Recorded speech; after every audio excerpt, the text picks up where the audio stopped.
Hi, I've got chapter 24, Our First Lesson for you, by Frank. After a few days exploring Marescimar, going to the beach, surfing, resting, and listening to the best stories, Blizzard invited us to go with him to the melting classroom. I couldn't wait. It's one of my favourite places ever.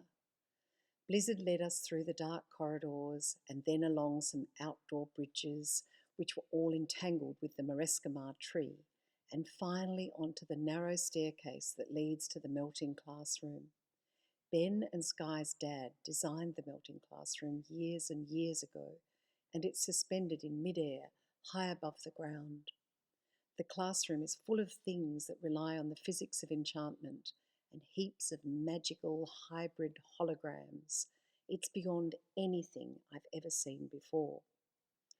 On that day, there were around 80 students inside waiting for Blizzard. They were aged from about 2 years old right through to tens of thousands of years old. There were Christmas decorations everywhere, but they were shifting and changing all the time. One Christmas tree kept becoming 5 and then 2 and then none. If you were sitting on a chair, it might also suddenly change into a blow-up toy on the ocean or a hot air balloon. Anything seems to be possible in the melting classroom. But of course, things change shape so slowly in there, it's like being inside a computer game or a movie. Once we'd sat down, Blizzard stood in the middle of everyone in midair, as if he was hovering, but without any effort. "Yay, Christmas," he said to a loud cheer. "Yay, Christmas," we all replied. "Yay to all the other religious holidays.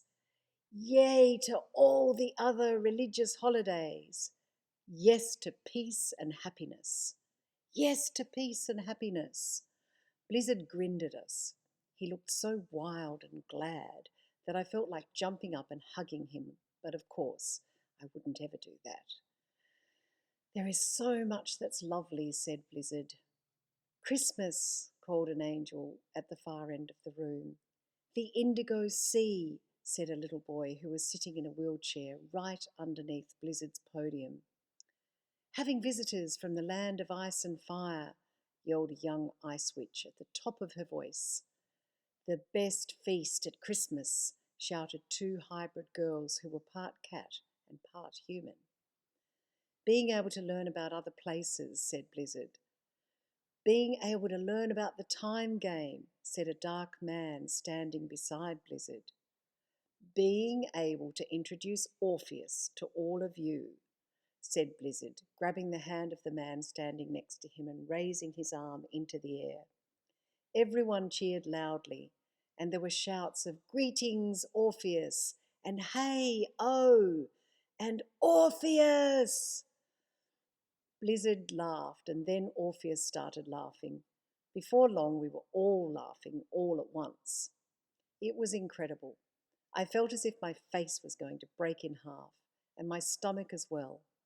I was so full of happiness.